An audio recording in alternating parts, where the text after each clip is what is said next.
BJP চৰকাৰৰ যি বিভাজন, তেখেতসকলৰ যি দমন, তেখেতসকলৰ যি শোষণ, সেই শোষণৰ বিৰুদ্ধে এইবাৰ খোৱাং সমষ্টিবাসী ৰাইজে লুৰিণজ্যোতি গগৈক ভোট দিব। এজন ডাইনামিক লিডাৰ হিচাপে, এজন উন্নয়নমুখী লিডাৰ হিচাপে, ব্যতিক্ৰমী চিন্তাধাৰাৰ ব্যক্তি হিচাপে এইবাৰ খোৱাংবাসী ৰাইজে লুৰিণজ্যোতি গগৈক ভোট দিব। কাৰণ গম পায় যে 10 বছৰ তেখেতসকলে যি উন্নয়নৰ নামত তেখেতসকলৰ যি শ্লোগান, উন্নয়নৰ তেখেতসকলে নাম দি তেখেতসকলে ডিঙিৰ শিৰ ফুলাই ফুলাই যি তেখেতসকলে ফুলজাৰি মাৰিলে, সেই ফুলজাৰিৰ বিৰুদ্ধে এইবাৰ খোৱাংবাসী ৰাইজে লুৰিণজ্যোতি গগৈক ভোট দিব। খোৱাংবাসী, খোৱাং অঞ্চলৰ মূল ৰাস্তাৰ ঐতিহাসিক বৰফুকন আনিলে আপুনি এবাৰ সুনিদ্ৰা, আপুনি এবাৰ গাড়ীৰে যাওক। খোৱাঙৰ মৰিয়া আনিলে আপুনি এখন গাড়ী লৈ যাওক। কি কদৰ্যময় অৱস্থা, কি কদৰ্যময় অৱস্থা, সেই অৱস্থাৰ বিৰুদ্ধে এইবাৰ খোৱাংবাসী ৰাইজে লুৰিণজ্যোতি গগৈক ভোট দিব। ধন্যবাদ জনাইছো। মই অৰাজনৈতিক দল সংগঠনৰ প্ৰতিনিধি আছে, মোৰ যদি ভুল নহয় টাইপাৰ প্ৰতিনিধি আছে। মই অকণমান কথাখিনি শুনিব দিয়ক, কথাখিনি শুনিব দিয়ক। জিন্দাবাদ জিন্দাবাদ চবাই চিঞৰিব পাৰে অকণমান। আচলতে পূৰ্বৰ মৰাণ আৰু খোৱাং প্ৰত্যেক সময়তে কিন্তু বঞ্চিত হৈ আহিছে। কি কংগ্ৰেছ চৰকাৰ, কি বিজেপি চৰকাৰ, সকলো চৰকাৰ ইয়াত শাসন কৰি গ'ল, কিন্তু খোৱাং তথা পূৰ্বৰ মৰাণ আজি মৰাণেই হৈ আছে, খোৱাঙেই হৈ আছে। যদি আমি ক'বলৈ যাওঁ কংগ্ৰেছৰ কথা, যদি আমি ক'বলৈ যাওঁ বিজেপিৰ কথা, সমান্তৰালভাৱে সকলোৱে আজি বিফল বুলি আমি ক'ব লাগিব। টাই আহোম জনগোষ্ঠীৰ এজন যুৱক হিচাপে বিগত বহু বছৰে আমাৰ এটা বহুত ডাঙৰ দাবী যে আমাক জনজাতিকৰণটো প্ৰদান কৰক। কিন্তু দুখনকৈ শাসিত চৰকাৰ থকাৰ পিছতো আজি কিন্তু ইয়াৰ প্ৰতিবেদনখন তেওঁলোকে কেন্দ্ৰলৈ পঠাব পৰা নাই, সেইটো তেওঁলোকৰ বিফলতা। সমান্তৰালভাৱে আমি ক'ব লাগিব এজন আহোম প্ৰতিনিধিয়ে মুখ্যমন্ত্ৰীৰ দৰে আসন অলংকৃত কৰিলে প্ৰায় 15 বছৰ। তেখেতসকলেও কিন্তু আমি লেখত ল'বলগীয়া, কাৰণ তেখেতসকলেও কোনো আমি অৱদান আমাৰ আহোম জনগোষ্ঠীলৈ আমি পোৱা নাই। গতিকে আমি ক'বলৈ বহুত কঠিন হৈ পৰে যে আমি কেনেকুৱা ধৰণৰ প্ৰতিনিধি বিচাৰোঁ। আচলতে 126 জন বিধায়কৰ ভিতৰত যিজনে বিধানসভাত খোৱাং সমষ্টিৰ ৰাইজৰ কথা ভাবিব, সেনেকুৱা এজন প্ৰতিনিধি আমি এই খোৱাং অঞ্চলৰ ৰাইজক উচিত বিবেচনা কৰি আমি বিধানসভালৈ পঠিয়াবলৈ আমি অনুৰোধ জনাইছোঁ। যিজনে কেৱল খোৱাঙৰ হকে মাত মাতিব, খোৱাঙৰ ৰাইজৰ হকে মাত মাতিব, 126টা সমষ্টিৰ ভিতৰত খোৱাং সমষ্টিটোক উজ্বলাই ৰাখিব। আমি বিগত সময়ত দেখিবলৈ পাইছোঁ কি শাসিত চৰকাৰ, কি আপোনাৰ বিৰোধী, কেৱল ৰাস্তা ঘাটৰ ৰাজনীতিয়ে যেন কেৱল এবাৰ এই বছৰৰ ৰাজনীতিৰ, এই বছৰ নিৰ্বাচনৰ মূল বিষয়। যদি ক'বলৈ যায় বিজেপিয়ে কেৱল ৰাস্তা ঘাট নিৰ্মাণৰ কথা, কিন্তু সেইভাগে আমি দেখিবলৈ যাওঁ জাতীয় পৰিষদ অৰ্থাৎ বিৰোধী ঐক্য মঞ্চ যদি আমি দেখিবলৈ, তেওঁলোকৰ প্ৰতিনিধি কেৱল অকল যিকেইটা ৰাস্তা বনাব পৰা নাই সেই ৰাস্তাকেইটাক লৈহে ৰাজনীতি কৰা আমি দেখিবলৈ পাইছোঁ। আচলতে মূল্যবোধৰ ৰাজনীতি আমি প্ৰজন্মই কেতিয়া পাম? শিক্ষাক লৈ ৰাজনীতি আমি কেতিয়া পাম? আমাৰ অৰ্থনৈতিক অৱস্থা ইমানেই আজি বেয়া, সেয়াক লৈ কোনে মাত মাতিব? গতিকে সকলোবোৰ এক চিন্তিত বিষয় হিচাপে পৰিগণিত হৈছে। আমি ভাবোঁ এনেকুৱা এজন আমাৰ খোৱাং সমষ্টিৰ ৰাইজে এনেকুৱা এটা ভূমিকা লওক, সকলোবোৰ বিবেচনা কৰি চাওক, সকলো ফালৰ পৰা চাই যিজন প্ৰতিনিধিয়ে আচলতে আমাৰ খোৱাং সমষ্টিটোক সঁচাকৈ উজ্বলাই ৰাখিব পাৰিব, অসমৰ প্ৰেক্ষাপটত 1 নম্বৰ হিচাপে আমাক যোনে প্ৰতিষ্ঠা কৰিব পাৰে, তেনেকুৱা এজন প্ৰতিনিধিক আমি নিৰ্বাচন কৰিবলৈ সকলোকে অনুৰোধ জনাম। আচ্ছা, 10টা বছৰ আগতে 2014-16 চনত আমাৰ আদিবাসী চাহ জনগোষ্ঠীসকলৰ শ্ৰমিকৰ হাজিৰা আছিল 116 টকা। 116 টকা। মোৰ কথাখিনি শুনি লওক, 116 টকা। তাৰপিছত এতিয়া 250 টকা হ'লগৈ। যোৱা 10টা বছৰত আমাৰ 134 বাঢ়িলে। অহাকালি নহয়, এপ্ৰিল 1 তাৰিখৰ পৰা আকৌ 30 টকা বাঢ়িব, 280 টকা হ'ব, 280 টকা হ'ব। তো এতিয়া কথা হ'ল এই যে আমাৰ 2014-16 চনৰ আগত কংগ্ৰেছ গভৰ্ণমেণ্টে প্ৰায় 60-70টা বছৰ ৰাজত্ব কৰিলে। সেই সময়ত যদি 8 আনা, 4 আনা, 12 আনা যদি নবঢ়ালেহেঁতেন, তাতকৈ যদি বেছি বঢ়ালেহেঁতেন, হয়তো আজি 300ৰ পৰা ওপৰ হ'লহেঁতেন। এই তাৰ কাৰণে দায়ী কিন্তু সম্পূৰ্ণ কংগ্ৰেছ চৰকাৰ দায়ী, এইটো মই ক'ব বিচাৰিছোঁ। আজি 164 টকা বাঢ়িলে, আৰু আপুনি এভাৰেজ হিচাপে যদি চাবলৈ যায় প্ৰতিটো বছৰত 16 টকা 40 পইচাকৈ আজি তাৰিখত আমাৰ বিজেপি চৰকাৰে বঢ়ালে। গতিকে বিজেপি চৰকাৰ দিনত 164 টকা বাঢ়িলে। এইখিনি কথা কৈছো। হাজিৰাৰ কথাটো ক'লে আমিতো পৰিৱৰ্তন বিচাৰিছিলো, সেইটো কাৰণে কংগ্ৰেছৰ খেতিক বিজেপিক আনিছিলো। এই কথাটো কিন্তু আপুনি স্বীকাৰ কৰক। আমি আমি পৰিৱৰ্তন বিচাৰি, সেইটো কাৰণে কংগ্ৰেছৰ খেতিক বিজেপিক আনিছো। কিন্তু কংগ্ৰেছে টুপি পিন্ধাব বুলি কি আমাৰ জনগোষ্ঠী কি বিজেপিয়ে টুপি পিন্ধাব নেকি? আমি কেতিয়াও বিচৰা নাছিলো 5,000 টকা, আমি বিচাৰিছিলো 551 টকা। আমি মাটি পট্টা বিচাৰিলো, আমি পৰপত্ৰ বিচৰা নাছিলো। আমি জনজাতিখন ইতিমধ্যে মাটিৰ পট্টা দি আছে আমাৰ খোৱাং সমষ্টিৰ লেপেট কটা আৰু লেপেট কটা আৰু চেপন বাগানৰ ইতিমধ্যে আমাৰ পটা বিতৰণ কৰিছে সন্মানীয় বিধায়ক মহোদয়ৰ উপস্থিতিত তেখেতে গুৱাহাটীৰ পটা লেপেট কটা বাগান আৰু আমাৰ চেপন বাগানৰ পৰা আৰম্ভ কৰিছে আৰু আমি শুনিব সকলোৱে ক'লে ক'ব। আগবাঢ়ি নাহিব, কোনো আগবাঢ়ি নাহিব। মই মূল উদ্দেশ্যটোৱে আছিলে যে ৰাইজৰ এজন সেৱক আৰু ৰাইজক সেৱা কৰাৰ কাৰণে স্বাৰ্থত তেখেতে আজি 5টা বছৰে তেখেতে কংগ্ৰেছ দলৰ যিটো ভেটি শক্তিশালী কৰি ৰাখিছিলে, কিন্তু ৰাইজৰ হকে তেওঁ কাম কৰাৰ এটা ইচ্ছা কৰিছিলে। কিন্তু আজি কংগ্ৰেছ দলে তেখেতক প্ৰাৰ্থিত্ব নিদিয়াৰ কাৰণে তেখেতে আজি নিৰ্দলীয় প্ৰাৰ্থী হিচাপে তেখেতে ৰাইজক সেৱা কৰাৰ স্বাৰ্থত আজি নিৰ্দলীয় হিচাপে তেখেতে প্ৰতিদ্বন্দ্বিতা। মই আমাৰ সকলোৰে অধিকাৰ আছে নিৰ্বাচনত প্ৰতিদ্বন্দ্বিতা কৰাৰ, সেইটো ভাৰতীয় সংবিধানে আমাক দিয়া অধিকাৰ। মই সুধিছো যে তেখেতে ঠিক আছে প্ৰাৰ্থিত্বৰ পৰা বঞ্চিত হৈ পেলাই তেখেতে নিৰ্দলীয় হিচাপে প্ৰতিদ্বন্দ্বিতা কৰাত মোৰ কোনো আপত্তি নাই বা কাৰো আপত্তি থাকিব নোৱাৰে, এইটো অধিকাৰ। কিন্তু তেখেতে আগদিনাখনি অৰ্কিড পাৰ্কত যোৱা দেখিলো আমি, অখিল গগৈক লগ ধৰিলে, তেতিয়া ৰাইজৰ দলে পৃথকে নিৰ্বাচন খেলাৰ কথা আছিল। তাৰপিছত যেতিয়া একেলগে নিৰ্বাচন খেলাৰ কথা হ'ল, তেখেতে হঠাৎ নিশাটোৰ ভিতৰতে নিৰ্দলীয় হিচাপে প্ৰতিদ্বন্দ্বিতা, মানে দুটা দিনত সম্ভৱতঃ দুটা দল সলাইছে। এই কাৰণটোহে বুজি পোৱা নাই, মই এই কাৰণটো বিচাৰিছো। নহয়, তেখেতে দল সলাইছে ঠিক, কিন্তু ক'বাত নহয় ক'বাত তেখেতে ৰাইজৰ দলক মানে আজি স্থিতিটো সবল কৰিবৰ কাৰণে কৰিছিলে, কিন্তু দেখিলে যে মানে ৰাইজৰ দলেও আজি কংগ্ৰেছ দলৰ মানে হেৰি কৰাৰ কাৰণে সহায় কৰাৰ কাৰণে তেখেতে নিজেই মন বান্ধিলে যে মই ৰাইজক সেৱা কৰিম, গতিকে মই নিৰ্দলীয় প্ৰাৰ্থী। ধন্যবাদ জনাইছো। মই ভাৰতীয় জনতা পাৰ্টীৰ কোনোবা এজন প্ৰতিনিধি, হয় দাদা আপোনাৰ ওচৰলৈকে আহিছো। অভিযোগ অন্য কথা একো নাই, বিজেপি প্ৰাৰ্থীসকলে কৈছে উন্নয়ন হৈছে বা আপোনালোকেও কৈছে, সেইকাৰণে জিন্দাবাদ ধ্বনি আহিছে, আৰু তেখেতসকলৰ ফালৰ পৰা কৈছে উন্নয়ন নাই হোৱা। আপোনাৰ প্ৰাৰ্থীৰ সমৰ্থনত আৰু খোৱাঙৰ সমস্যাসমূহ সমাধানৰ ক্ষেত্ৰত কেনেকুৱা প্ৰতিনিধি বিচাৰে আৰু কি ধৰণে আপোনাৰ পক্ষ সমৰ্থন কৰিব? অনুগ্ৰহ কৰি বহি দিয়ক, মই একদম অনুৰোধ জনাইছো। মই ভাৰতীয় জনতা পাৰ্টীৰ একোজন প্ৰতিনিধি হিচাপে মই সদায় বিচাৰিম যে কি ভাৰতীয় জনতা পাৰ্টীৰ পৰা প্ৰক্ষিপ্ত প্ৰাৰ্থীয়ে সদায় বিজয়ী হৈ থাকক, আৰু এইটো ৰাইজে প্ৰতীয়মান কৰিব অহা দিনবিলাকত যে ভাৰতীয় জনতা পাৰ্টীৰ প্ৰাৰ্থী চক্ৰধৰ গগৈ ডাঙৰীয়া এই সমষ্টিৰ পৰা বিপুল ভোটত জয়যুক্ত কৰিব। আৰু আপোনালোকক এটা কথা কৈছোঁ, যোৱা 10 বছৰত এই সমষ্টিটোৰ আৰু কি আছিলে? আপোনালোকে যদি বানপানীৰ কথা কয়, গৰাখহনীয়াৰ কথা কয়, ৰাস্তা পদূলিৰ কথা কয় বা বিভিন্ন শিক্ষানুষ্ঠানৰ জৰাজীৰ্ণ অৱস্থাৰ কথা কয় 10 বছৰ আগতে, তেতিয়া প্ৰতি মুহূৰ্ততে আহিছিলে কি অকল খোৱাং সমষ্টিটো, সেইটো সময়ত মৰাণ সমষ্টি।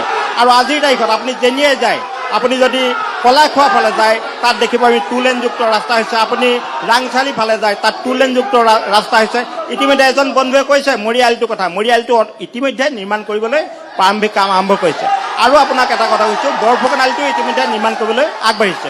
আমি গোটেই সমষ্টিতে 5খন আদৰ্শ বিদ্যালয় পাতিছো, আৰু গোটেই আদৰ্শ বিদ্যালয়খন আমি এটা ভিডিঅ' ভাইৰেল কৰিছে, কাৰ্পেটিং কৰা ৰাস্তা হাতেৰে মানে উঠাই দিছে, 70টা মানে মডেল অংগনবাড়ী কমিছনাৰৰ অংক আমি প্ৰতি মুহূৰ্ততে আপোনালোকৰ আমাৰ সকলো কমিছনাৰৰ ৰাইজ চিণ্ডিকেটৰ অংক একেলগতে গোটেই সমূহ ৰাইজকে উন্নতি বিচাৰিছো। আমি বাগানৰ চাহ শ্ৰমিকসকলৰ উন্নতি বিচাৰিছো, সেইকাৰণে গোটেই সমষ্টিটোত 27টা ৰাস্তা প্ৰতিখন বাগানতে আমি পকা বনাবলৈ ইতিমধ্যে শেষ কৰিছো। আৰু এটা কথা কি, আমি ৰাইজৰ শৈক্ষিক সাংস্কৃতিক অৰ্থনৈতিক গোটেই দিশটো আমি উন্নতি বিচাৰিছোঁ। আমি কোনো এটা জনগোষ্ঠী উন্নতি বিচৰা নাই, আমি সমস্ত যি আমাৰ ভোট আছে 1,57,369 জন সকলোকে লৈ সমূহীয়াকৈ গোটেই সমষ্টিটো উন্নতি কৰি অহা 5 বছৰত আমি গোটেই সমষ্টিটো অসমৰ ভিতৰত জাকত জীৱিকা কৰিম বুলি আমি প্ৰতিশ্ৰুতি দিছোঁ। আৰু এটা কথা কওঁ, আমাৰ বন্ধুসকলে চিঞৰি আছে, তেওঁলোকে বাৰে বাৰে কৈছে, কিন্তু এটা কথা তেওঁলোকে নাজানে, এই যে চিঞৰটো তেওঁলোকৰ এই ভোট গণনাৰ দিনাখনলৈকে থাকিব, আৰু ভোট গণনাখনৰ যিদিনাখন শেষ হ'ব নহয়, তেওঁলোকে কাউণ্টিং হলৰ পৰা আধাতে পলাব। এইটো মই আজিয়ে আপোনালোকক কৈ দিম। ধন্যবাদ জনাইছো। হ'ব অকণমান ৰওক, মই আপোনাৰ ওচৰলৈকে আহিছো। মই পোনপটীয়া অকণমান চিঞৰটো ভোট গণনাৰ পিছত নাথাকে। দাদা প্লিজ দাদা প্লিজ, চিঞৰটো ভোট গণনাৰ পিছত নাথাকে। এতিয়া যি চিঞৰ আছে যে ইয়াৰ সিদ্ধান্ত আপুনি ল'ব নোৱাৰে, মই ল'ব নোৱাৰো, ইয়াৰ সিদ্ধান্ত ৰাইজে ল'ব। দ্বিতীয় কথা কৈছো, আপোনালোকে ৰাজনীতি কৰিছে, উপদেশ মোৰ পৰা নাপাওঁ। এই পৰিয়াল কেনে ৰাজনীতি নকৰিব, ৰাইজৰ কাৰণে ৰাজনীতি কৰক। ৰাইজে বুজি পালে, ৰাইজে চাই আছে। আপোনাক মই কৈছো, ইয়াৰ উত্তৰ ৰাইজে আপোনাক দিব। 9 তাৰিখে বিয়া পাতিম, 4 তাৰিখে ৰিচেপশ্যন খাবলৈ আহিব। আমাৰ একো আৰু পৰিয়ালকেন্দ্ৰিক দ্বিতীয় কথা, হোৱা নাই, তেখেতে একো পৰিয়ালকেন্দ্ৰিক ৰাজনীতি হোৱা নাই। বৰ্তমান সময়ত যি মহিলা কেন্দ্ৰিক ৰাজনীতি কৰি আছে, আপোনাৰ টিভি মাধ্যমত মহিলাসকলে চাই আছে, খোৱাংবাসী ৰাইজে চাই আছে। মানুহে যে কৈ আছে বিজেপিয়ে যে মিটিঙত নগলে আঁচনি কাটিব, আমুকত নগলে আঁচনি কাটিব, কব বিচাৰিছো শিৱসাগৰত আপোনালোকৰ প্ৰমাণ আছে হ'লে দিয়ক, ক'ত কাটিছে কি কৰিছে প্ৰমাণ আছে হ'লে দিয়ক। আৰু আপোনাৰ যোৰহাটত আমাৰ গৌৰৱ গগৈ তেখেতৰ আঁচনি কাৰ্ড নাই খোৱা কাৰো। ভয় কৰিব দৰকাৰ নাই, ওলাই আহক, ভোট দিয়ক, জয়যুক্ত কৰক আৰু জয় নিশ্চিত আপোনালোকে চাই ল'ব এবাৰ। মই অকণমান মঞ্চলৈ যাবলৈ চেষ্টা কৰিম। সিংহালৰ নিচিনা বনিয়াই যদি বিধানসভা দবদবাই থাকিব পাৰে, অশোক সিংহালৰ নিচিনা বনিয়াই যদি সমষ্টি ডিলিমিটেশ্যনৰ কথা তেখেতসকলে নিৰূপণ কৰিব পাৰে, লুৰিণ যদি অসমৰ হয়, অসমীয়া হয়। তেখেতৰ প্ৰত্যেকটো সমষ্টিত, অসমৰ প্ৰত্যেকটো সমষ্টিত নিৰ্বাচন খেলাৰ অধিকাৰ আছে। এই কথা বিজেপি চৰকাৰে কিয় নকয়? সৰ্বানন্দ সোণোৱাল ক'ত আছিল? সৰ্বানন্দ সোণোৱালে কিয় মাজুলী সমষ্টিৰ পৰা বিধায়ক খেলিছিল? কিয় মৰাণ সমষ্টিৰ পৰা বিধায়ক খেলিছিল? এইবিলাক কথা তেওঁলোকক সোধক, এবাৰ তেখেতলোকক সোধক, কিয় উত্তৰ কি দিব? আজি বিজয় গুপ্তাৰ নিচিনা মানুহক, বিজয় গুপ্তাৰ নিচিনা বহিৰাগতক চেণ্টাৰ গুৱাহাটী পাতিত দিছে। লুৰিণ জ্যোতি গগৈ অসমীয়া হয়, অসমত তেখেতৰ নিৰ্বাচন খেলিবলৈ অধিকাৰ আছে। আপোনালোকৰ প্ৰতিনিধি কথা কোৱাৰ সময়ত যদি হুলস্থুল কৰে তেওঁৰ কথাখিনিয়ে নুশুনিব। মই বিজয় গগৈ ডাঙৰীয়া, মই এটা ভাৰতীয় গণতন্ত্ৰত কোনোবা স্থানীয় নহয়, আমি সকলোতে দেখিছোঁ এইটো। কিন্তু মই আপোনাৰ যিটো কথা সুধিছিলোঁ, আপুনি ক'লে যে খোৱাং আমাৰ, আমি খোৱাঙৰ বাবে জন্মস্বত্ব বিজু দুৱৰাৰ, কিন্তু তাৰোপৰি মানুহৰ কিছুমান ভিজন থাকিব লাগিব যে মই আমুক কাম কৰিম, খোৱাংবাসীৰ এইখিনি কাম কৰিম, এইখিনি উন্নয়ন কৰিম। তেনেকুৱা ভিজন কি আছে আপোনালোকৰ? কি কাম কৰিব মানে, কিয় দিছিল? আপুনি কণ্টিনিউ কৰক, প্লিজ আপুনি কণ্টিনিউ কৰক। যোৱা 25 বছৰে খোৱাং সমষ্টিয়ে অকল বাহিৰৰ প্ৰাৰ্থীয়ে বিধায়ক বনাই আছে। মই সেইটো বুজি পালোঁ, সেইটো লাগে জন্মস্বত্ব।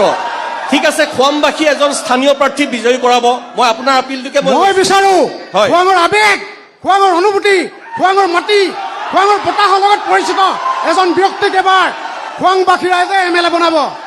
খোৱাং কোনো ফেক্টৰী নহয়, বাহিৰৰ পৰা অহা মানুহ নহয় দাদা যে MLA বনাব। নহয় আপুনি, মই আপোনাক এটা অনুৰোধ কৰিছোঁ, হয় প্লিজ মই খোৱাংবাসীয়ে এবাৰ নেমানে, মানি নলয়।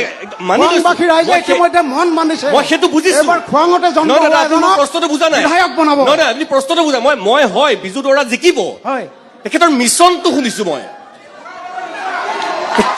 কি জিকিবলৈ কি কৰিব, তিনিটা কাম। তেখেতে সৰুৰ পৰা সামাজিক কাম কৰি আহিছে, সমাজৰ লগত তেখেত ওতপ্ৰোতভাৱে জড়িত।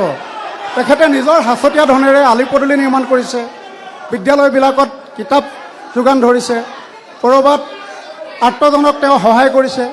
তেখেতে আমাৰ খোৱাঙৰ কাৰণে বিধায়ক নোহোৱাকেই ইতিমধ্যে যোৱা 5 বছৰে বহুত কৰিছে। সেয়েহে খোৱাংবাসী ৰাইজে এবাৰ বিজু দুৱৰাক সেৱক ৰূপে বিচাৰিছে, স্পষ্ট কথা। বিজু দুৱৰাক খোৱাংবাসী ৰাইজে বিপুল ভোটত ভোট দি সেৱক হিচাপে প্ৰতিষ্ঠিত কৰিব। 1250 টকা একমাত্ৰ নিৰ্বাচনী প্ৰলোভন, উদ্যমিতা আঁচনি 10,000 টকা ধন দিবলৈ যাওঁতে আমাৰ মহিলাসকলক 4 বছৰ 4.5 বছৰ কাম কিয় চুচৰালে? কিয় চুচৰাই ডেইলি ঘৰৰ কাম কাজ কাটি কৰি থৈ মহিলাই কিয় ঘৰৰ বাউণ্ডৰীৰ ভিতৰৰ পৰা পুৰুষসকলৰ শাসন নেমানি কিয় অপহৰিত অনাদৃত হয়? কিয় ঘৰৰ বাহিৰলৈ যাব পৰা লগীয়া হ'ল? কিয় মহিলাসকলৰ বিনা বহুমূলীয়া সময়খিনি নষ্ট কৰি বাৰম্বাৰ অহা যোৱা কৰালে? কিয় একাউণ্টত ধন দিব নোৱাৰিলে? যদি আঁচনিৰে উন্নয়ন কৰিবলৈ মন কৰিছিলে, নিৰ্বাচনী টুপেৰে নহয়, বিবেকবান চিন্তাৰে, সুস্থ ৰাজনৈতিক এটা পৰিৱেশেৰে খোৱাং সমষ্টিৰ উন্নয়ন কৰক। সুস্থ ৰাজনৈতিক বাতাবৰণ, এটা শৈক্ষিক চিন্তাধাৰা। খোৱাঙৰ বিভিন্ন সমস্যা আছে, 2খনকৈ কলেজ আছে, তাত এটা বিজ্ঞান শাখা নাই। সেই তেনেকুৱা চিন্তা আনক। খোৱাঙৰ যিবিলাক মাত্ৰ সন্মুখৰ ৰাস্তাকেইটা ব্লক দিলে সেই ৰাস্তাৰ উন্নয়ন কৰা নুবুজায়, 2-4খন দলং দিলে উন্নয়ন কৰা নুবুজায়। খোৱাঙৰ ভিতৰৰ ৰাস্তাবিলাকলৈ যাওক, আপোনালোকে ভিতৰৰ ৰাস্তা চাওক গৈ। মানুহ অহা যোৱা কৰিব নোৱাৰে, এটা কদৰ্য পৰিৱেশ। সেই কদৰ্য পৰিৱেশৰ অৱসান কেতিয়া ঘটাব? আৰু তেনেকুৱা বাতাবৰণ ইয়াৰ পৰা প্ৰলোভিত বাতাবৰণ নাইকিয়া কৰি এটা সুস্থ সবল ৰাজনৈতিক পৰিৱেশ দিবলৈ খোৱাং সমষ্টিলৈ লুৰিণজ্যোতি গগৈ আহি আছে। গতিকে ৰাইজে এবাৰ বিবেকবান সৎ চৰিত্ৰৰ সততা, নিজৰ আদৰ্শত সদায় অটল থকা, কাৰো ওচৰত হীনত নকৰা লুৰিণজ্যোতি গগৈ খোৱাঙৰ ৰাইজে ভোট দি জয়যুক্ত কৰিব। মাতৃক গৰ্ভক আমি হেৰি কৰিব বিচৰা নাই। সেইটো কাৰণে মাতৃয়ে যাতে আমি এনেকুৱা এজন ইয়াত সন্তান জন্ম দিব পৰা নাই নেকি? আজি যে তেওঁবিলাকে লাই পুলিৰ পৰা আনি ইয়াত যে বিধায়ক খেলাইছে, বাকী আমি ২৬টা বছৰ যিটো ভুক্তভোগী হলো, তেওঁবিলাকে এইবাৰ লুৰিণক ইয়াত আনিছে, লুৰিণতো সেই একেই হ'ব। সেইটো কাৰণে আমি নিজৰ সমষ্টি, নিজৰ মাতৃভূমিৰ এজনক আমি প্ৰাৰ্থিতা দিছো আৰু তেওঁক আমি বিপুল ভোটত জয়যুক্ত কৰিম। আৰু বহুত আমি আদিবাসী মহিলা ওলাই আহিছো। ধন্যবাদ জনাইছো। আপোনালোকে আমাক চকী কম দিছে, আপোনালোকে পাৰ্চেল কৰিছে। নহয়, মই চকী ইয়াত যদি এখন কম হৈছে, কথা সমানে ক'বলৈ পাব, কথা কোনোবাই বেছি ক'বলৈ নাপায়। মই আপোনাক সুধিছো যে কথা আপোনালোকে কোনোবাই বেছি ক'বলৈ পাইছে নেকি? কথা কোনোবাই বেছি ক'বলৈ পাইছে নেকি? নাই পোৱা। আপোনালোকৰ প্ৰাৰ্থীৰ সমৰ্থনত কওক, ইছ্যু কি? মূল ইছ্যুলৈ আহক। ইছ্যুটো আমাৰ উন্নয়ন হৈছে, বহুত উন্নয়ন হৈছে। সেইটোকে কওক, কি উন্নয়ন হৈছে? আমাৰ ৮ কিলোমিটাৰ ৰাস্তা বনিছে, 20খন দলং বনিছে। দাদা এইফালে যোনে কম বুলি কৈছে, অকণমান সন্মুখৰ পৰা আঁতৰি দিয়ক, সন্মুখৰ পৰা আঁতৰি দিয়ক। মই আহিছো ক্লাছলৈ আহিছো, অকণমান সন্মুখৰ পৰা আঁতৰি দিয়ক। চাওক, মই ভাৰতীয় জনতা পাৰ্টীৰ প্ৰতিনিধিজনক মই অনুৰোধ জনাইছো, আপুনি 5জন মানুহ মোক চিলেক্ট কৰি দিয়ক, তেওঁলোকে ক'ব সমৰ্থন জনাব। কওক, আপুনি অথনিৰ পৰা কৈ আছিল কম বুলি ভাবিছে। এই বাইদেউগৰাকী এটা প্ৰশ্ন কৈছিলে, উন্নয়নৰ কথা কৈছিলে। মই উন্নয়নৰ কথা বিশেষ মই ক'ব নাযাওঁ, যথেষ্টখিনি উন্নয়ন হৈছে।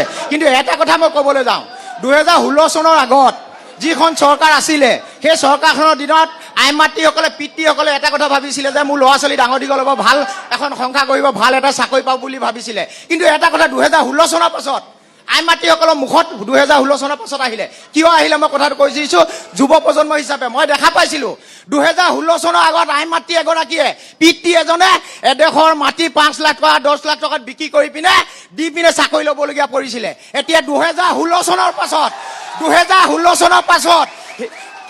সৰ্বানন্দ সোণোৱাল আৰু হিমন্ত বিশ্ব শৰ্মা ডাঙৰীয়াৰ নেতৃত্বত যিখন চৰকাৰ চলিছে, নৰেন্দ্ৰ মোদী যিখন চৰকাৰ চলিছে, সেই চৰকাৰখনৰ দিনত এটা বস্তু আমি দেখা পাইছিলো, 1 টকা পইচা ঘোষ নিদিয়াকে এইখন চৰকাৰ দিনত চাকৰি। নিশ্চয় মই আহিম।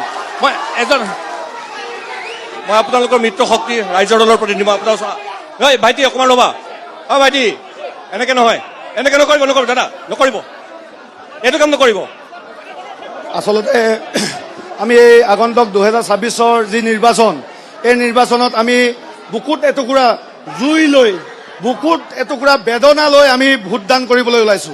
আচলতে আপোনালোকে সকলোৱে জ্ঞাত, আমাৰ হিয়াৰ আমঠু, যাক হাৰ্ট অফ জুবিন গাৰ্গ বুলি কওঁ, সেই জুবিন গাৰ্গৰ যি মৃত্যু, সেই মৃত্যুৰ তদন্ত আজিলৈকে নহয়।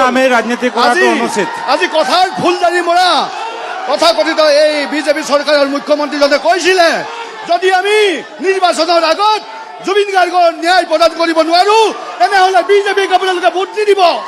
আজি সেই হিমন্ত বিশ্ব শৰ্মাক সুধিব বিচাৰিছো, সেই হিমন্ত জুবিন গাৰ্গক ন্যায়ালয় দিব, তাক লৈ পিনে আমি ৰাজনীতি কৰা অনুচিত বিচাৰিছো। আজি বিজেপিয়ে ন্যায় দিব বুলি আপোনালোকৰ মুখ্যমন্ত্ৰীয়ে কৈছিলে, আপোনালোকৰ মুখ্যমন্ত্ৰীয়ে ইমান মিছা কথা কয় নেকি? কিয় তেতিয়াহ'লে বিজেপিয়ে ন্যায় দিব বুলি কৈছিলে? আৰু দ্বিতীয়তে আৰু এটা কথা ক'বলৈ যাওঁ, যি আমাৰ ইয়াৰ নিৰ্দলীয় প্ৰাৰ্থী বিজু দুৱাৰদেৱে নিৰ্বাচনৰ প্ৰাক মুহূৰ্তত আমাৰ ৰাইজৰ দলত যোগদান কৰিছিলে। আমি যিকোনো, আজি যদি বিজেপি সতীৰ্থ কালিলৈ ৰাইজৰ দলত যোগদান কৰে, আমি সম্পূৰ্ণৰূপে দুৱাৰ খোলা আছে। কিন্তু আপোনালোক দাদা আপুনি এতিয়া ইণ্টাৰফেয়াৰ কিয় কৈছে? আপুনি আগমুহূৰ্তত কথা কৈছিলে, এই ইণ্টাৰফেয়াৰটো কিয় কৈছে কওক? নাপায় আপুনি। কিন্তু বিজুদাৰ অনুৰাগী এজনে কৈছে যে ৰাইজৰ দল আৰু কংগ্ৰেছৰ কোনোবা কৰ্মীসকলৰ আহ্বানত তেওঁলোকে প্ৰাৰ্থিত্ব আগবঢ়াইছে। এয়া সম্পূৰ্ণ এই মঞ্চৰ পৰা নস্যাৎ কৰিছো। কংগ্ৰেছ, ৰাইজৰ দল বা জাতীয় পৰিষদৰ কোনো ধৰণৰ প্ৰাৰ্থীয়ে, কোনো ধৰণৰ নেতা কৰ্মীয়ে তেওঁলোকক আহ্বান জনোৱা নাই, তেওঁলোকৰ লগৰ সমৰ্থনত নাই। এইটো এটা বেলেগ এটা প্ৰপগেণ্ডা উলিয়াই বিজেপিৰ চক্ৰ গগৈৰ হাৰ পানী পাই চক্ৰ গগৈদেৱক সহায় কৰিবলৈ তেওঁ প্ৰাৰ্থিত্ব আগবঢ়াইছে। আমি এটা স্পষ্ট কথা কওঁ, ৰাইজৰ দলে কেতিয়াও বিজু দুৱাৰৰ পক্ষত নাই। ধন্যবাদ। মই অকণমান বাইদেউ, মই একেবাৰে ইফালে যাব লাগিব। বিজু দুৱাৰাৰ চাওক আপোনালোকে অকণমান মোক ছাইডটো দিয়ক কথা যিকেইজনে ক'ব অন্তত নিশ্চিত হৈছে অকণমান ইফালে যাওক কি ক'ব দাদা আপোনালোকৰ প্ৰাৰ্থীৰ কথাও কৈছে আপোনাৰ পৰা পোনে পোনে মই সুধিছোঁ আমাৰ কথা ৰাইজৰ আমাৰ যিটো এতিয়া ৰাইজৰ দলে এগৰাকী কৈছে মই পোনচাতে ক'ব বিচাৰোঁ তাক আমি নস্বাত কৰিছোঁ তেওঁ কৈছে যে ৰাইজৰ দলৰ লগত কোনো জড়িত নাই কিন্তু নিৰ্দলীয় প্ৰাৰ্থী যি উপযুক্ত এগৰাকী প্ৰাৰ্থী হোৱাৰ কাৰণে আনকি ৰাইজৰ দলৰ বহু সদস্যসকলেও এটা সমৰ্থন আগবঢ়াইছে এটা কথা কৈছোঁ তেওঁলোকৰ এজেপি নেতাসকলে কৈছে যে অশোক সিংগালৰ কথা কৈছে বিজয় গুপ্তাৰ কথা কৈছে বৰ্তমান অসমত বাতৰি কাকতে জনাইছো আপোনালোকৰ যোগেদি আমি জানিব পাইছো যে অশোক সিংগালে সেই সমষ্টিত কি কৰি আছে দুৰ্নীতি কি কৰি আছে বা তেওঁবিলাকৰ বিজয় গুপ্তা কি কৰিছে সেইবোৰ কথা তেনেকুৱা ধৰণে আজি এই ঐক্য মঞ্চ তেনেকুৱা ব্যৱস্থা খোৱাং সমষ্টি কৰিব বিচাৰিছে নেকি যিগৰাকী ব্যক্তিৰ বয়সৰ জালিয়াতি স্থানত ঠিকনাৰ জালিয়াতি আছে সেইবোৰকে তেনেকুৱা ব্যক্তিক আমি কেতিয়াও আমি মান্য ল'ব বিজু দুৱাৰা ৰাইজৰ দলৰ পৰা অব্যাহতি লৈছে এতিয়া পদত্যাগ কৰিছে আৰু এগৰাকী ৰাইজে বিচাৰিছে ৰাইজে বিচৰাৰ কাৰণে তেওঁলোকে ইমান চিঞৰি কৈছে আপুনি অনুভৱ কৰক তেওঁলোকৰ লগত এগৰাকী যোগ্য বিধায়কসভাৰ যোগ্য ব্যক্তি নাই তেওঁলোকে লোকৰ কাৰণে টেটু ফালি চিঞৰিছে এগৰাকী যুক্ত নাই উপযুক্ত থকা লোকৰ কাৰণে টেটু নাফালিলেহেঁতেন সেইকাৰণে মই কৈছো বিজু দুৱাৰা এগৰাকী উপযুক্ত হিচাপে আকৌ আহিম বাইদেউ মই আপোনাৰ ওচৰলৈকে আহিছোঁ অকণমান অনুগ্ৰহ কৰিছোঁ পিছলৈ যাওকচোন মই অনুগ্ৰহ কৰিছোঁ পিছলৈ যাওক অকণমান পিছলৈ যাওক মই কথাখিনি মই আপোনাক অকণমান হ'লেও সময় দিম কাৰণ মই কথা দিছিলোঁ আপুনি নক'লেও মই দিম মই আপোনাক কমিট কৰিছোঁ কি ক'ব বাইদেউ তেওঁলোকে যে কৈছে জুবিন গাৰ্গৰ ন্যায়ৰ কথা মই ক'ব বিচাৰিছোঁ জুবিন গাৰ্গ জীয়াই থকা অৱস্থাত কিন্তু কৈছিল পলিটিক্স নকৰিবা বন্ধু কিন্তু আজি এই যি মিত্ৰতা দল আছে ৰাইজৰ দল কংগ্ৰেছ এজেপিয়ে লগ লাগি কেনে আজি তেওঁলোকে কিন্তু ৰাজনীতি কৰি আছে কৈছিলে কংগ্ৰেছ বিজেপিতকৈ বহুত গুণে বেয়া বিজেপিয়ে বহুত কাম কৰি আছে বুলি কিন্তু জুবিন গাৰ্গে জীৱিত অৱস্থাত কৈ গৈছিলে তাৰ উপৰি মই ক'ব বিচাৰিছিলোঁ আমাৰ যেতিয়া কা আন্দোলন হৈছিল আমাৰ যুৱক যুৱতীক এটা আৱেগিক সৃষ্টি কৰি উলিয়াই আনিছিল সেই আন্দোলন আহি নেতাজনে কিন্তু আজি নেতা হ'বলৈ ওলাইছে সেই যে 5জন ৰাইজে শ্বহীদ কৰিলে তেওঁলোকৰ মাতৃ ওচৰলৈ গৈ আপোনালোকে প্ৰশ্ন কৰক যে তেওঁলোক কিমান বিষাদৰে আছে আপোনাৰ ওচৰলৈ আহিছোঁ মই একেলগে দুজন ল'ম তাৰপিছত আপোনালোকৰ দুজন ল'ম নহয় মই উন্নয়নৰ কথা ক'ব যাবই বিচৰা চাওক কথাখিনি কোনেও যদি কাৰো কথা নুশুনে তেখেতসকলে কওঁতো আপোনালোকে মনে মনে থাকিব লাগিব আপুনি নাই আপোনালোকক কোৱা নাই নাই আপুনি নাই আপুনি মনে মনে নাই আপুনি একদম কেমেৰাত জিলিকি আছে অঁ উন্নতি কিমান হৈছেতো বিপৰীত পাৰ্টীয়ে দেখিও নেদেখে চকু মুদা খুলি ভাও ধৰে কাৰণ যিবিলাক জেগাত উন্নতি হৈছে য'ত বানপানী আজি 60 বছৰে চৰকাৰে নিয়াবই নোৱাৰিলে তাত আজি বানপানী নিমূল কৰিছে বিজেপি চৰকাৰে তাতকৈ এটা মই কথা কওঁ দেই যে চাওক যিটো পাৰ্টীয়ে কোনে সমষ্টিত খেলিবলৈ আহিয়ে জালিয়াতি আৰম্ভ কৰিলেই তেখেতলোকে আকৌ কেনেকে আশা কৰিব পাৰে যে ৰাইজে তেখেতলোকক ভোট দিব তেখেতে বয়সৰ জালিয়াতি কৰিছে এডেছৰ জালিয়াতি কৰিছে ইয়াক খোৱাং সমষ্টিত আহিছে তাৰ ওপৰত এটা ভাবিছে দাহকতীয়াৰ পৰা তেখেতে ৰ'ব দাহকতীয়াৰ পৰা তেখেতে ধানৰ হিচাপ নিদিয়াকে খোৱাং সমষ্টিত আকৌ লুটিবলৈ আহিছে কেইবাটাও অভিযোগ উত্থাপন কৰিছে প্ৰথমতে ক'লে কিবা বয়স জালিয়াতিৰ কথা তাৰপিছতো কিবা কিবি অভিযোগ উত্থাপন কৰিছে মই দুজন একেলগে ল'ম অসম জাতীয় পৰিষদৰ মই আপোনাৰ ওচৰলৈ আহিছোঁ এই কথাখিনি কেনেকৈ ক'ব আৰু আপোনাৰ প্ৰাৰ্থীৰ সমৰ্থনত বয়স জালিয়াতিৰ যি বিষয় এই বিষয়টো সম্পূৰ্ণ নিৰ্বাচন আয়োগৰ আগত আমাৰ তথ্য দাখিল কৰিছে আৰু নিৰ্বাচন আয়োগে এইটোত স্বীকৃতি প্ৰদান কৰিছে বয়সৰ জালিয়াতিৰ কথা যদি কিবা হোৱা আছে তেখেতসকলে নিৰ্বাচন আয়োগৰ আগত দাখিল কৰক আৰু দ্বিতীয় কথা লুৰিণজ্যোতি গগৈ নামৰ যিজন ব্যক্তি সেই ব্যক্তিজন কিছু লোকে কৈ আছে যে বাহিৰৰ সমষ্টিৰ পৰা আহিছে বেলেগৰ পৰা আহিছে জকাই পঞ্চায়তৰ অন্তৰ্গত কলিয়নী বুথ নম্বৰত তেখেতৰ ভোটাধিকাৰ আছে হয়নে নহয় সুধি লওক অঁ আৰু এটা কথা বিজেপি দলে যি কৰিছে নকৰিছে চবতকে প্ৰথম বিজেপি দলে এটা কাম কৰক নিজৰ দলৰ পৰা এজন মুখ্যমন্ত্ৰী উলিয়াই দেখুৱাওক নিজৰ দলৰ এজন নিজৰ দলৰ বিজেপি দলৰ এজন মুখ্যমন্ত্ৰী বনাই প্ৰথম দেখাওক পিছৰ কথা পিছত ক'ব আৰু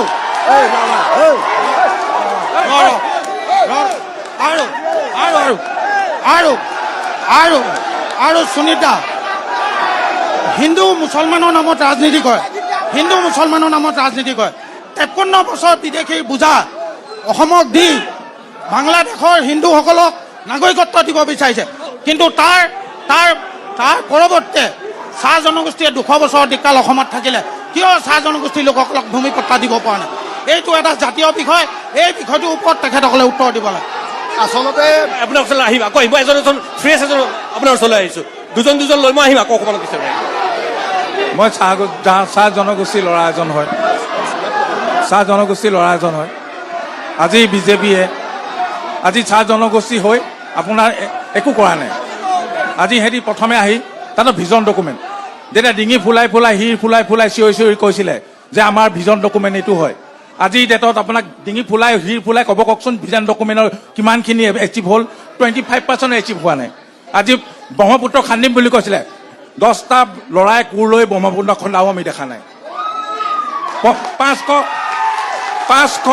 500 বেডেড 36খন জিলাত হস্পিটেল হ'ব বুলি কৈছিলে, 13খনত হৈছে। আপুনি 100%। আপুনি জলসিঞ্চন ব্যৱস্থা, মই কোৱা নাই ভিজন ডকুমেণ্ট তাৰ ডিঙি ফুলাই কোৱা। জলসিঞ্চনৰ ব্যৱস্থা প্ৰত্যেকটো 100% পথাৰত আমি পুৰা ব্যৱস্থা কৰিম। আপুনি আজি চক গৈ যাওক, আমাৰ ডিব্ৰুগড়ত চক গৈ যাওক নাই। আৰু এটা কথা, চাহ জনগোষ্ঠী জনজাতিকৰণ, মাটি পট্টা আৰু হাজিৰা এইটো নহ'ল, আমিতো এইবোৰ বিচৰা নাছিলোঁ। প্লাছ আপুনি অৰুণোদয়, আপুনি চালানত এদিন যাব, চব হৈ আছে, অৰুণোদয় আপুনি নিজৰ ব্যক্তিগত কাৰণে জাতিটোক বৰ্বাদ কৰিব, নিজৰ ব্যক্তিগত লাভালাভৰ কাৰণে বৰ্বাদ নকৰিব। নিৰ্দলীয় প্ৰাৰ্থী বিজু বৰুৱাৰ দুজন প্ৰতিনিধিৰ ওচৰলৈ কথা পাতিম। হয়, অকণমান আগলৈ আহক, তেখেতসকলে আগলৈ আহিব লাগে, আপোনালোক অকণমান পিছলৈ যাওক, আপোনালোক অকণমান পিছলৈ গ'লে হৈ যাব। মই দাদা আপোনাৰ ওচৰলৈ আহিছোঁ, কি হ'ব বিজু বৰুৱা নিৰ্বাচিত হ'লে, কিয় জয় কৰাব, একেকেইটা প্ৰশ্নকে সুধি আছোঁ। প্ৰথম কথা হ'ল আমি যোৱা 25টা বছৰ আমি বহিৰাগতৰ আমাৰ ইয়াত বিধায়ক বনাই আহিছোঁ। বহিৰাগতক আমি বিধায়ক বনাই আহি বিধায়ক বনোৱাৰ কাৰণে আমাৰ খোৱাং সমষ্টিটো একো উন্নতি নহ'ল।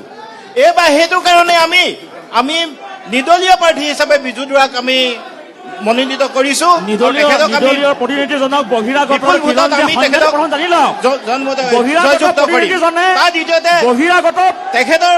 তেখেতলোকে কৈ আছে, আমি কংগ্ৰেছৰ মানুহ আছিলো, আপুনি এখন পতাকা দেখুৱাব পাৰিব নেকি? আজি কংগ্ৰেছৰ আজি তাত এখন কংগ্ৰেছৰ পতাকা দেখুৱাব নোৱাৰিলে। আমি এবাৰ আমাৰ স্থানীয় লাগিব, আমাক স্থানীয় মানুহ লাগিবই, তেতিয়াহে আমাৰ খোৱাং সমষ্টিটো উন্নয়ন হ'ব, নহ'লে আমাৰ খোৱাং সমষ্টিটো আৰু পিছ পৰি গৈয়ে থাকিব। আমাৰ বহিৰাগতৰ কাৰণে আমাৰ খোৱাং সমষ্টিটো কেতিয়াও কঠীয়া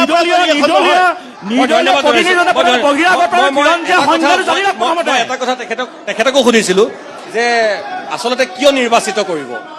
হয়, খোৱাং সমষ্টিৰ তেখেত বাসিন্দা, মূল জিকি পেলাই কি কাম কৰিব মই আপোনালোকক সুধিছোঁ। ৰ'ব, আপুনি যিটো ক'ম বুলি আহিছে প্ৰশ্নটো সুধি ল'ব দিয়ক, কি কৰিব জিকি পেলাই, মোক সেইটোকে কওকচোন। চাওক, আজি ৰুণজ্যোতি গগৈ আহিছে তিনিচুকীয়া হেৰিয়ৰ পৰা লাই বুলি পাইছে, সিহঁতৰ হেৰি নাই নেকি? সিহঁতৰ লোকেল এজন উঠাইছে, সিহঁতৰ যদি দম আছে যদি সিহঁতে লোকেল উঠাব পৰা নাই। তিনিচুকীয়া লাই বুলি পাইছে। ইয়াত আপুনি চাওক, সিহঁতি কৈছে বয়সৰ কথা কৈছে, কিবা দিছিলে আপোনালোকৰ ইলেকশ্যনৰ সময়ত দিছে 45। বয়সটো বাঢ়িব লাগে, বয়সটো কমিব লাগে,